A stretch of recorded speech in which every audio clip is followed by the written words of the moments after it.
پہلے تو میں نے مسلمانوں کے اخلاق سنے تھے، اب تو میں نے دیکھ بھی لیے، پر یہ بتا جب 12,000 آیا تھا جان کیوں نہیں چھڑائی؟ تو حضرت چارہ کاٹتے کاٹتے رو پڑے، فرمانے لگے تو نہیں نہ جانتا یہ بیٹیاں سانجھی ہوتی ہیں، پتہ نہیں نا، میرے رسول پاک نے تو حاتم تائی کی بیٹی کے سر پہ کپڑا رکھ کے کہا تھا بیٹیاں برابر ہوتی ہیں، تو یہ نہیں پتا جب اس کی 6 بیٹیوں کی شادی ہوئی ہے میرے اندر روحانیت کتنی بڑی ہے۔ فرمایا پھر 12,000 آیا ہے تو 2-4 بچیاں پھر گئی ہیں، تجھے نہیں پتا میں اندر سے راضی کتنا ہوں، میں تیری نوکری کرتا رہوں گا، پتہ نہیں اللہ کتنی بیٹیوں کو بیاہ دے گا۔ اتنا رویا وہ عیسائی کے پیروں میں بیٹھ گیا، کہنے لگا بابا میں نے تیری مخالفت کی ہے پر تیرے قریب آ کے پتہ چلا ہے کہ تو بہت اونچے اخلاق کا مالک ہے، اور اگر تیرا یہ مقام ہے تو تجھے اخلاق سکھانے والے محمد عربی کی شان کتنی ہوگی۔ ظالم کی بولیے جاتے نہیں لوگ جھوٹے گواہ بن کے، وکیل صاحب کو نہیں پتا ہوتا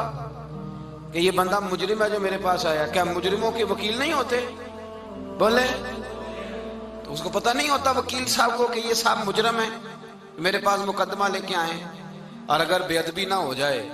تو میرا خیال ہے قاضی عدالت کو بھی پتا ہوتا ہے کہ مجرم کون ہے اور مظلوم۔ میرے نبی پاک صلی اللہ علیہ وسلم نے اس قدر زیادہ سختی فرمائی اس مسئلے میں، فرمایا جس کو پتا تھا کہ فلاں آدمی ظالم ہے، ظلم کر رہا، پھر وہ ظالم کا گواہ بنا یا اس نے ظالم کی مدد کی، کتنی کی؟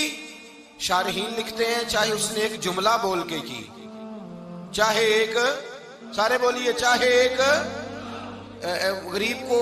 اس نے ظلم کیا تو کہتے ہیں علاج یہ سی، چاہے ایک جملہ بول کے کی، شارحین اس حدیث کی شرح میں لکھتے ہیں ایک جملہ بول کے چاہے مدد کی، جس بندے نے کسی ظالم کی مدد کی کسی مقدمے میں یا کسی صورت میں اور اسے پتا تھا یہ ظالم ہے، میرے نبی پاک صلی اللہ تعالی علیہ وسلم فرماتے ہیں اگر اس نے مدد کی، ابھی ظالم کی بات نہیں ہو رہی، ظالم کے مددگار کی بات ہو رہی، اگر کسی نے ظالم کی مدد کی تو حضور فرماتے ہیں خدا بھی اس سے بری و ذمہ ہے، رسول بھی اس سے بری و ذمہ ہے۔ سنبھال کے رکھے اپنی نمازیں، قربانیاں، حج، زکوٰۃ سنبھال کے رکھے۔ اگر ظالموں کا مددگار ہے، الیکشن آ لینے دے، آپ کو نظر آ جائے گا کون کون ظالموں کا مددگار ہے، نظر آ جائے گا۔ اپنی جیب سے لوگ پیسے دے کے ظالموں کی مدد کریں گے، ان کے فلیکس چھپوائیں گے، بورڈ لگوائیں گے، جیبوں سے پیسے دے کے۔ ہم نے خود آگ لگائی ہے چمن میں اپنے، بے سبب گردشی ایام کو الزام نہ دو، ہم نے خود نور کا ظلمت سے کیا ہے سودا، کر کے توہین سحر شام کو الزام نہ دو۔ ظالموں کے مددگار میدان میں آ گئے، یہ چھوٹا لفظ نہیں، میرے حبیب پاک صلی اللہ علیہ وسلم نے فرمایا جو ظالم کا مددگار ہے سن لے جو سجن کے ساتھ کچہری جاتا ہے، وہ یاد رکھے جو دوست کا گواہ بنتا ہے، وہ یاد رکھے جو کہتا ہے میں مانگی گیا تھا، مجھے بلایا گیا تھا قبضہ چھڑانے کے لیے کسی غریب بیوہ کی جائیداد پہ، وہ سن لے تو مدد کر کے نہیں آیا، تو خدا کے ذمے سے نکل گیا ہے۔ رسول پاک نے فرمایا تیرا میرا تعلق ختم ہو گیا، تو ظالم کا مددگار ہو گیا، پھر تو کہتا میں بے چین ہوں، میں بے قرار ہوں، میں آزمائش کا شکار ہوں، پلٹ کے دیکھ تو صحیح تیرا گناہ کتنا بڑا ہے۔ میرے نبی پاک صلی اللہ علیہ وسلم کا ایک اور فرمان سن لیں، ابن ماجہ ابو داؤد میں موجود ہے، اس حدیث کو آپ نے یاد کر لینا ہے، کر لیں گے انشاءاللہ، سارے کہیے انشاءاللہ، کر لیں گے یاد۔ حضور صلی اللہ علیہ وسلم نے فرمایا اگر تو ظالم کی مدد کرے گا نا، یہ لفظ دل کی تختی پہ لکھ لینا، یہ مکافات عمل ہے، مکافات عمل دنیا، ادھر کرو گے تو ادھر بھرو گے۔ فرمایا اگر تو کسی ظالم کی مدد کرے گا، سن لے حضور کا فرمان ہے، اگر تو ابن ماجہ ابو داؤد سیاہ میں موجود ہے، فرمایا اگر تو کسی ظالم کی مدد کرے گا تو رب تعالیٰ مرنے سے پہلے تیرے اوپر بھی ظالم کو مسلط کر دے گا، تیرے اوپر بھی ایک دفعہ ظلم ضرور ہوگا اگر تو ظالم کی، وہ کسی صورت میں بھی ہو سکتا ہے، کسی صورت میں بھی تیرا بیٹا ہی اٹھ کے ظلم کر دے گا، تو الجھ جائے گا، کسی نہ کسی جگہ تیرے لیے تباہی کا سامان ہوگا، تیرے اوپر ظلم ہوگا، اس لیے کہ تو ظالموں کا مددگار ہے۔ چاہیے یہ تھا کہ تو مظلوم کی مدد کرتا، انسانی ایمانی یقین کا فریضہ سر انجام دیتا، تو ظالموں کا مددگار ہو گیا۔ ٹٹول کے دیکھ لیں، رزلٹ نکال کے دیکھ لیں، ہمارے زمانے میں ظالموں کے مددگار زیادہ ہیں، اتنی لمبی زبانیں نکال کے ظالموں کی مدد کرتے ہیں، بڑے بڑے کالم نویس اللہ نے انہیں قدرت دی لکھنے کی، تو اپنا قلم ظالموں کی مدد میں خرچ کرتے ہیں۔ وہ لوگ جن کو اللہ تبارک و تعالیٰ نے قدرت دی، ہمت دی، طاقت دی، کچھ لوگ ان کے حلقہ احباب میں، وہ اپنے لوگوں کو استعمال کر کے ظالموں کی مدد کرتے ہیں، ظالموں کی مدد کرتے ہیں۔ میرے نبی کریم سید عالم نور مجسم صلی اللہ علیہ وسلم نے فرمایا، اگر تو نے ظالم کی مدد کی تو جب تک تو توبہ نہیں کرے گا رب تجھ سے ناراض ہی رہے گا۔ اللہ تجھ سے، او بھائی جس سے رب بھی ناراض ہو گیا، نہ کھانا نہ پینا نہ سونا نہ جاگنا نہ نیند، پھر تیری ہر چیز تیرے لیے آزمائش ہو جائے گی، پھر تیرا سایہ بھی تیرے لیے خوف کا سامان بنے گا، پھر زندگی جیتی جاگتی لاش بن جائے گی، تو اپنے کندھوں پر اپنی میت اٹھائے پھرے گا جب تو ظالم کا مددگار ہوگا۔ اور نبی پاک صلی اللہ علیہ وسلم نے فرمایا ظالموں کا مددگار بھی ظالم ہوتا ہے، ظالموں کا مددگار بھی، سارے بولے ظالموں کا مددگار بھی نہیں، کو نہیں، آپ سارے نہیں بولے، ایک دفعہ بولے ظالموں کا مددگار بھی، پکی بات ہے، ظالموں کا مددگار بھی۔ اللہ اکبر، جس کا یارانہ ہو، جس کا دوستانہ ہو، جو کہے میں نے نا اس کو اوکھے ویلے کے لیے ظالم کو یاد رکھا ہوا ہے۔ کبھی مشکل میں رکھے نہیں ہوئے لوگوں نے ظالم دوست،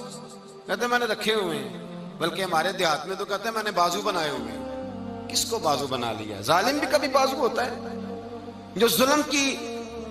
تلوار لیے میدان میں کھڑا ہے۔ قارون، حامان، فرعون، نمرود کا حال نہیں لوگوں نے دیکھا؟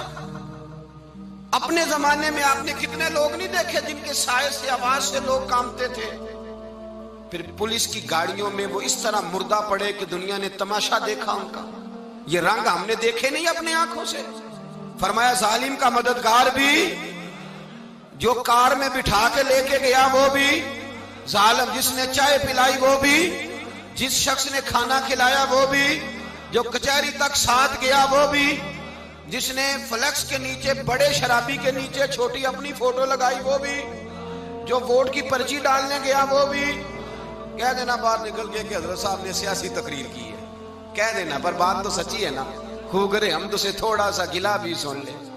خو کرے ہم تو سے تھوڑا سا بھی گلا۔ امام مالک کے پاس ایک بندہ آیا، اس نے کہا حضور میں درزی ہوں، ایک ظالم بادشاہ مجھ سے کپڑے سلواتا ہے، میں تو ظالموں کا مددگار نہیں نا۔ ایک ظالم بادشاہ مجھ سے، حضور میں تو مددگار نہیں نا ظالموں کا۔ جو فرمایا ظالموں کا مددگار بھی ظالم ہوتا ہے، تو کپڑے لے کے آتا ہے میں سی کے دے دیتا ہوں، ذمہ داری نہیں۔ یہ ایک آدمی دکاندار ہے، اس سے کوئی بندہ چیز خریدنے آئے گا تو تھوڑی کہے گا میں نے نہیں دینی، تو دے گا۔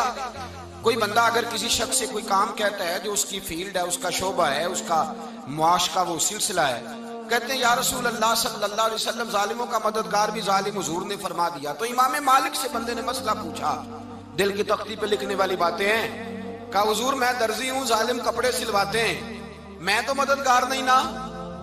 امام صاحب کہنے لگے نہیں، مددگار تو وہ ہوگا جو تجھے سوئی دھاگا فراہم کرے گا، تو پورے کپڑے سی کے دیتا ہے، تو خود بہت بڑا ظالم ہے، تو پورے سوٹ سی کے دیتا ہے، تو بہت بڑا ظالم خود ہے۔ مددگار تو وہ ہوگا جو تجھے دھاگا دے گا، جو تجھے بٹن دے گا، جو تجھے نلکی دے گا۔ جو ظالم سے اتنی نفرت ظلم کر کے بندہ ہے، یہاں تو ہمارے زمانے میں ہیرو بن جاتے ہیں لوگ، ظالم ہیرو ہے، لوگ اس سے ڈرتے پھرتے ہیں، گھومتے پھرتے ہیں، اور بہت سارے کم مزاج لوگ اس کے پیچھے ہاتھ باندھ کے پھرتے ہیں۔ ظالموں کی مدد کرنا، ظالموں کے ساتھ رہنا، یہ ظلم ہے، ظلم، یہ زیادتی ہے۔ میرے نبی پاک صلی اللہ تعالی علیہ وآلہ وسلم نے ارشاد فرمایا، یاد رکھو رب فرماتا ہے میں مظلوم کی مدد ضرور کروں گا، چاہے جلدی کروں چاہے دیر سے کروں، میں مظلوم کی مدد۔ اور حضور صلی اللہ علیہ وسلم نے فرمایا ہے، حضرت معاذ بن جبل کہتے ہیں حضور نے مجھے یمن کا گورنر بنایا، جب میں جانے لگا نا تو حضور نے بڑی نصیحتیں کی، بخاری میں موجود ہے، فرماتے ہیں جب میں پلٹنے لگا تو میرے رسول نے فرمایا معاذ ایک منٹ ٹھہر جا، ایک بات میری یاد رکھنا، اس کو نہ بھولنا۔ کہا حضور کیا؟ فرمایا دیکھنا کسی پہ ظلم نہ کر بیٹھنا، کہیں تجھ سے زیادتی نہ ہو جائے۔ محبوبہ پھر حضور نے فرمایا سن میرے معاذ، میں تجھے گورنر بنا رہا ہوں، زیادتی نہ کر بیٹھنا۔ یا رسول اللہ صلی اللہ علیہ وسلم کیا ہوتا ہے؟ تو میرے کریم نے فرمایا جب مظلوم دعا کے لیے ہاتھ اٹھاتا ہے تو عرش کا مالک کہتا ہے فرشتوں پیچھے ہٹ جاؤ، عرش کا مالک کہتا ہے فرشتوں پیچھے ہٹ جاؤ۔